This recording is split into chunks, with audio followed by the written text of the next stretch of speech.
Hey guys, welcome to my June TBR, which is gonna be a little large. June, July, and August are my 3 months of summer this year, which feels mind-blowing for me because traditional school here is usually only July and August is summer, and we homeschool, so we have control over our schedule. But honestly, we kind of have always homeschooled throughout the summer. But this year we aren't, so I have 3 months off, and I got a little excited, a little overambitious. I want to read for fun, as always, but I also really want to read to learn. I created a whole DIY summer school plan for myself, and I also want to be proofreading some books for our homeschool, which is also my own education as well. A couple reading challenges, and this is what I've all come up with. So I'm going to be trying to join in with Tiffany's summer book bingo, which I printed just the bingo board here for myself. And my main thought with Tiffany's summer book bingo, how I usually do it, I'll leave her channel and her announcement video linked below. But how I usually do it is I read books thinking, okay, it'll fit in this spot, but sometimes I move it around. So sometimes there's a book that can fit multiple categories, multiple prompts, and you can only use it for one of them, but I kind of like wait and see. So she's got like a place you'd like to visit and a classic, let's say, and one book could possibly work for both of those, but maybe I end up reading a ton of classics, so I have a different classic to go there. So I kind of like hold my books loosely until the end of the summer, but I'm looking at the list of prompts as I'm picking out books. And then I'm also going to be participating. There's a historical fiction readathon happening in June that I saw Gloria is one of the co-hosts for, so I printed that out, and I will be participating a little bit. I'm going to be reading a little bit of historical fiction. I don't know how well I'm going to work on the prompts exactly, but I have it printed into my very simple reading journal, too simple for some people. And yeah, let's get into all the books. Let's start with, I have so many piles here. Let's start with my reading challenges and the books that I need to read for the year / this month specifically. My kindred spirit for the month has picked out When the Day Comes by Gabrielle. Totally just blanked on her last name. Whatever her last name is, for me to read this month. We're going to be buddy reading it together. This is the first book in the Timeless series, which I've been meaning to read forever. I started this book on audio a number of months ago, and I just couldn't get into it, but that was an audiobook issue, I'm pretty sure. I also have the ebook, so I'm going to pull it up on there. We're going to read that together. I've mostly heard really good things about this series, and I think book 5 is already coming out right away or something, so I'm a bit behind, which is not necessarily a bad thing. So that's my first book that I need to read for the month. Then for A Year of Maud, we are pausing on the Anne of Green Gables read through for the summer to give people a break, time to catch up, or just read something different. So we're gonna be reading The Blue Castle, which also works for my Read Your Bookshelf Challenge prompt because it's bird, and this one has a bird on the cover. But I have lots of books on this TBR that could work for that. So this is a standalone of Lucy Maud Montgomery's. We follow Valency. Oh, there's a snowshoe hare running out my window. That's a skinny little one. Just a tiny one. Okay, I get very easily distracted. At 29, Valency has never been in love, and it seems romance has passed her by. I read this one a number of years ago, so she is 29. Her family makes all these jokes about her being a spinster and never finding love, and then right at the beginning of the book, she finds out she has 1 year to live, and it changes her life. I love the concept of this book, and the fact that Maud wrote this in 1926. Like, if this same book was to be written today, the average author would take this very literally as like, live your own life, you know, look out for you, etc., etc. And because this was published almost 100 years ago, it has a different feel for it. Like, she does do things that she wouldn't do. She does stand up for herself a bit, but not like people would write these days. So I feel like this is, besides Anne of Green Gables, I don't think this is necessarily one of her most well read, but it is one that is almost universally loved. I really enjoyed my read through whenever I read it years ago. Looking forward to reading through again. I do have a live date planned. I don't remember what it is, so I'll put it here. It's earlier than I've done in the last few months because I realized with Canada Day and Independence Day, that whole last couple days of June and beginning of July, like that week, is kind of just a wash. So we're gonna do it a little early. So if you're reading along, try to get it done at the beginning of the month so we can talk about it after. I will read the first sentence of this one. I don't think I will for all of these because there's too many, but it's Maud. If it had not rained on a certain Monday morning, Valency Sterling's whole life would have been entirely different. Oh my goodness, I love that. Doesn't that just make you wonder, like, why? I've read the book and I'm like, okay, I just want to keep going. So there's that one. Then, like I said, the Read Your Bookshelf Challenge prompt is bird. So this could be a book about birds, which I will have more of, a book with a bird in the title. It could have a bird on the cover, which is what I'm doing because I really want to read Morgan, The Beginnings of the Remnant Universe, because I want to finish the series. This is the Remnant Chronicles. This is the prequel, like how the world began, and I still need to read book 2 and 3, but it's a start. I don't really know because this one is so different than the series because it's about like the beginning of the world. It's going to be a short read because it has border illustrations all over, and then it does have some full length, like some bigger pictures as well. It's not going to, probably not going to feel at all like the first book, which I've already read, but I own it, so definitely want to read this. And like I said, I will have other books that definitely could have been used for this prompt, but it is called the Read Your Bookshelf Challenge. I don't care if you use a library book or borrow a book, but I figured I should try to read a book that I actually have on my shelf. Okay, then from there, it's kind of just a free-for-all. There's no order to my books here. So let's, one of the ebooks, other than When This Day Comes, the only other ebook that I have officially on my TBR for the month is, what's it called? Simulated by Nova McBee. I read Calculated this last month, and I know my review is not up yet, but spoiler, I loved it. So I'm continuing with the series with book 2. In book 1, we follow Josephine Rivers. She's a math prodigy, and she's 15, graduated with her PhD. She's going to go to China to work for this company to help solve some of the world's problems, but she gets kidnapped on the way.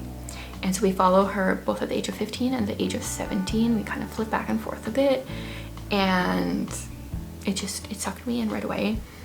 It is slightly science fiction in the fact that her math abilities are a little bit science fiction-y, but other than that, it's more like thrillery. But when I say that, like, Jared is currently reading Calculated. I don't know how far he is, but he's really enjoying it. And he's, other than like nonfiction and dense books, he really only reads science fiction and fantasy. And it's kind of more mystery, thriller, and he's enjoying it. So I feel like it kind of bridges a cool gap. So I'm reading that one. Then this last month as well, I read Betsy Tacy. So I want to read Betsy Tacy and Tib this month. Like I said last month, if I continue this treasury and also read the other ones, great.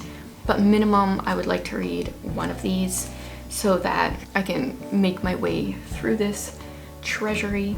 It has 4 of the books in the Betsy Tacy treasury, which honestly, I'm reading because of Kathleen Kelly and You've Got Mail. I don't know how old the girls are in book 2. I'm guessing around the age of 8, and I don't know if I heard that or if I'm just making that up. But I think as they get a little older, it will get a little bit more interesting. And this one also has like lots of illustrations throughout. The font is large. Cute little illustrations. Won't take that long to read. Oh, let's just do my classics. They're not in any particular order. They're scattered throughout. Okay, I'm going back to doing a tome classic, and I'm going to read Gone with the Wind. This is a number of months ago when I put out a poll on my newsletter, which I haven't sent out a newsletter in forever, but hopefully again soon. Anna Karenina was number 1, so I read that one, and Gone with the Wind got the second amount of votes, so I'm gonna read this. I'm not sure if I'm going to read it just in June, or if this will carry through June and July. I feel like July, I have so many books I want to read specifically in that month that ideally, oh, I did not realize how small the font was. I was gonna say ideally I just read this in June, but then I looked at it. Well, we will see. That might change things. I don't know anything about Gone with the Wind. I know the last like 5 minutes, cat hair, of the movie because it was often playing, I feel like Sunday nights before a Disney movie that I would want to watch. So I would like, you know, be waiting for my show or my movie and catch the last couple minutes of it. So that's not very helpful. But I know we have Scarlett O'Hara. This brings the drama of the Civil War and the Reconstruction vividly to life. Scarlett O'Hara, the spoiled and selfish daughter of a wealthy plantation owner who arrives at young womanhood just in time to see the Civil War sweep away the life for which her upbringing had prepared her. Yeah, I'm not sure. I'm a little nervous seeing how small that font was. To balance it though, I gotta balance it. I've got John Steinbeck's Of Mice and Men.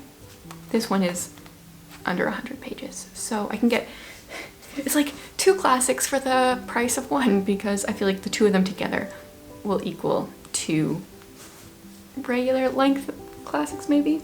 I don't know anything about this, and at this size, do I really want to? This is the story of Lenny, one of Steinbeck's most poignant characters. A simple-minded giant, Lenny must rely on George, his mentor and protector.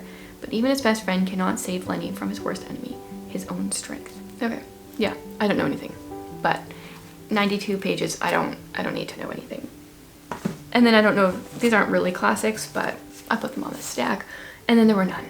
I've been meaning to read this. This is one of the rereads I want to do this year. I want to do a video trying to solve it. I have read it. I don't really remember it. So I want to find the clues as I go. This is one of Agatha Christie's most famous books. It was originally published as 10 Little Indians. 10 people are invited to an island and they slowly get picked off one by one.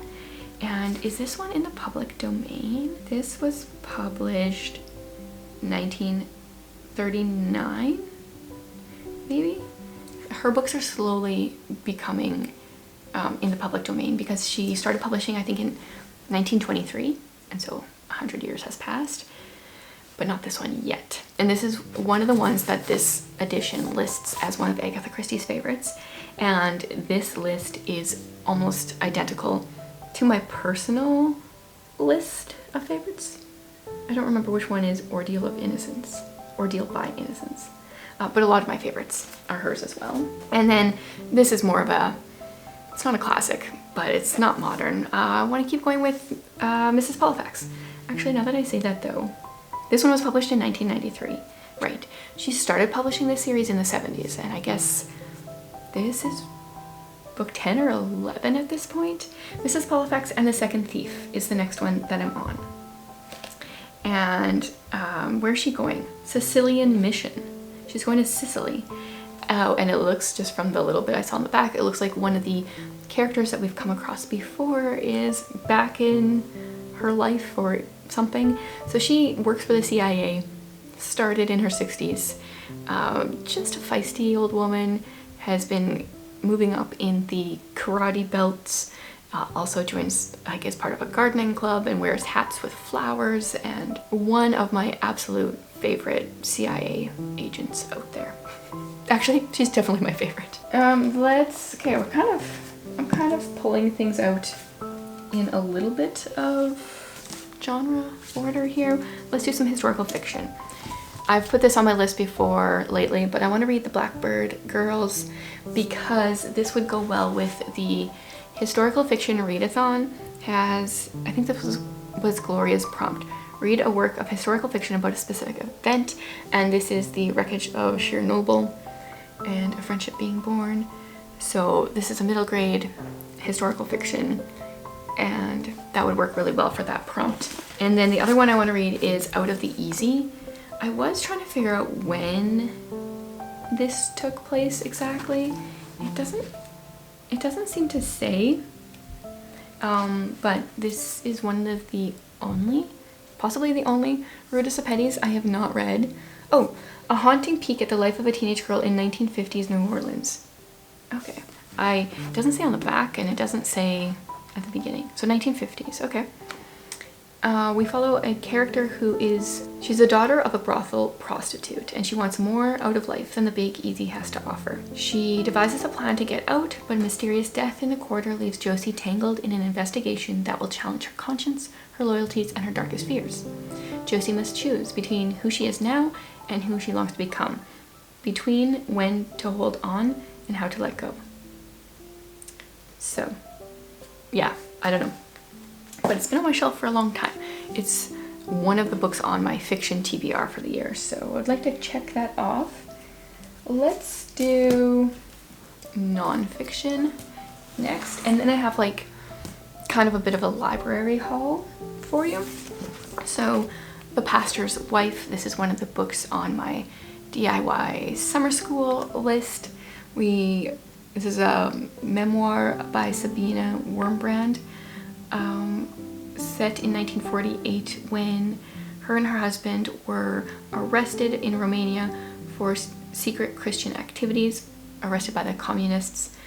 And it's her true story of her efforts to get her husband released, her subsequent imprisonment, and above all, her unceasing efforts to help build a Christian underground church in restricted areas around the world. That sounds really good.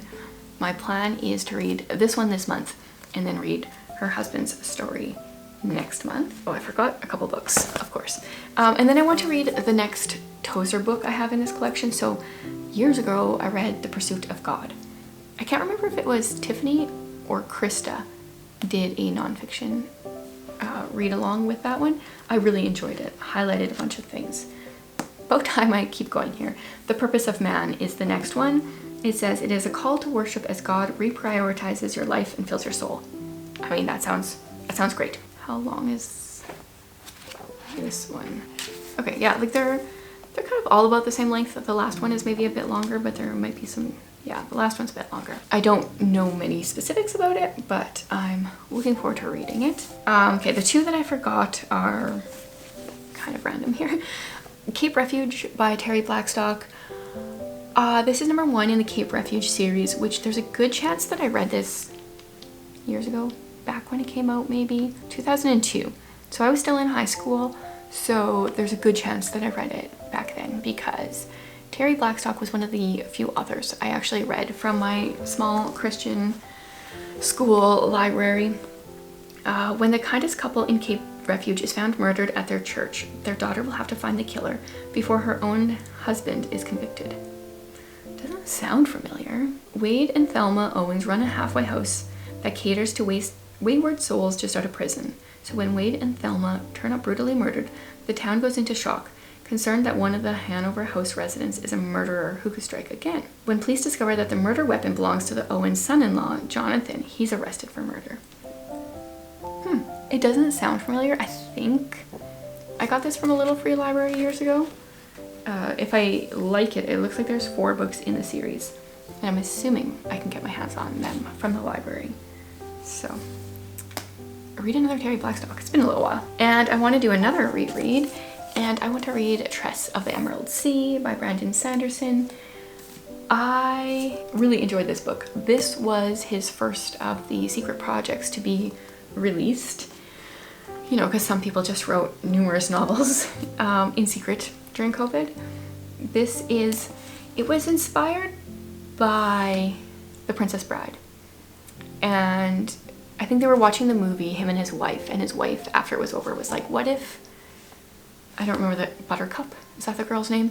What if she went after, guys, I don't like the Princess Bride book or movie, so I'm sorry if that means you unsubscribe. There is like a cult following with that movie, that book. and I'm not part of it. Anyway, so this is like Tress's love. He goes off. I think he's maybe supposed to be finding a wife. He sails away and she goes after him. And this is science fiction in the fact that their seas are not made out of water. They're made out of spores. And she encounters all sorts of troubles along the way. It was a fun read. And now, like, because a lot kind of comes out at the end, now I'm curious to reread it knowing the ending. So I think that will be good. And then, okay, here is my mostly library haul. I've shared this one book already, and these are like books I currently have from the library / just got that I would really like to read in the next month. I know I won't be able to read all of these. The one that I shared in a different video is Bird Note, because this is essays about different birds. Originally they were on some kind of radio show, and I love the illustrations and the short little essays, so I would at least like to read some of this in June. Also has a bird on the cover, so it could work for the Read Your Bookshelf challenge, and it has bird in the title and it's all about birds, so it definitely would work. Then I have The 29th Day by Alex Messenger. This is surviving a grizzly attack on the Canadian tundra. So I started reading this just to see if it was like worth reading, and I was really into it. Oh cool, it has the map of where they go. So they start, it looks like, in the Northwest Territories. He's 16 years old. They're canoeing from the Northwest Territories up to Nunavut, and on the 29th day he gets attacked by a grizzly bear. I only read the first few days. Lots of nature talk, very well written. Love the cover also. I love double exposure photos, and then with the grizzly bear, that looks amazing. So there's a chance that I assign this for my daughter for school this next year. She's very interested in it. She might just read it this summer. She tends to do that. I try to proof books and then she's already done them. Okay, and these other ones I have not shared about at all. The first one's a nonfiction. Habits of the Household, Practicing the Story of God in Everyday Family Rhythms by Justin Whitmel Early. So I read his book about people. What was it called? Made for People? Whichever one was his. I read it a few months ago. This is the book I wanted to read by him, but I got that one in sooner. I've had a request on this one for a while. Oh, it's orange on the inside. So yeah, these are just like different family habits of the household: waking, meal times, discipline, screen time, family devotions, marriage, work, play, conversation, bedtime. I heard about this on the Walk in Love podcast, and so I would like to read that. Also, not that this is like focusing on birds, the 29th day, but in the few chapters that I had read, or few pages I had read before, it talked about a bunch of different birds. So it could also work for a bird book. Now, I got a couple bird poem books, bird poetry books. I don't know if any of these were recommended or if I just like, I don't know why I have them. Probably just because they were about birds. This one's called Hazard Home by Christine Lothar, and this is a Canadian poetry collection by this author. I have never read anything. I do not know if it is any good. It is very short, 76-ish pages. So I'll definitely try a few out. Then I got Sparrow Envy, Field Guide to Birds and Lesser Beasts. I don't think I knew that this one was a poetry book, but it sure looks like it. Yeah, it's definitely a poetry book. No idea if it's any good either. It's got a cool cover, very different. Then I got Northerny by Don McDonald, also a Canadian author. And these are other nature-y, these are just nature poems. That one was about a bird. This one does not have a bird on the cover, but it's got some bird poems. And then I got the book Robin out from the library. I heard about this series on Emmy's channel. She got, I think she, in her Scotland bookstore vlog, she got the polar bear one, and I found this one on Robin's. I think it's about the UK, like the European robin, which is so much cuter than the American robin that we have here. I'm assuming all the pictures I've seen are European robin pictures.